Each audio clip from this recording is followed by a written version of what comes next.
It just turned 5:44 here in the land, and that means it's time to check in on national stories making headlines. For that, Russ Mitchell joins us for what's happening now in America. Hi, Russ. Hey, Betsy. Good evening. Good evening to you at home as well.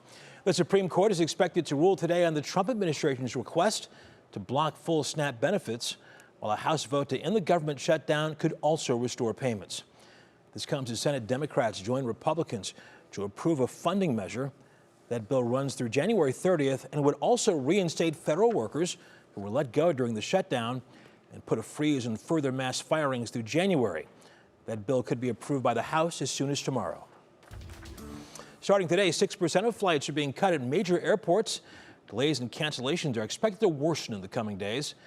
This is the next step before reducing flight capacity to 10%, by 10%, I should say, by Friday.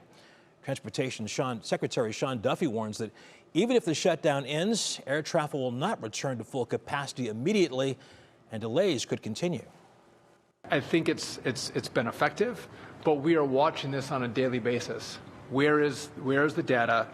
Because we're trying to manage risk in the system to make sure people fly and fly safely. We're going to start to alleviate the restrictions that we're at 6% now. We'll alleviate that only when the data says we should. Since October 1st, there have been at least 638 reports of short staffing, more than 6 times the number reported at the same time last year.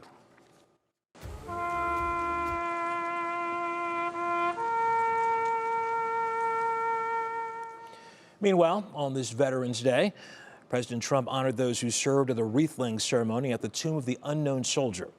The president then thanked veterans for their service. Today, to every veteran, we love our veterans, we say the words too often left unsaid. Thank you for your service. Thank you very much. President Trump went on to praise congressional Republicans for their work in getting a deal done to reopen the government. And 7 Texas families are suing the historic Camp Mystic, where 24 children and 2 counselors were killed during a summer flood. One of the lawsuits accuses Camp Mystic of housing girls in cabins that were a risk for flash flooding and not following state rules for evacuation plans. Each lawsuit seeks more than $1 million in damages.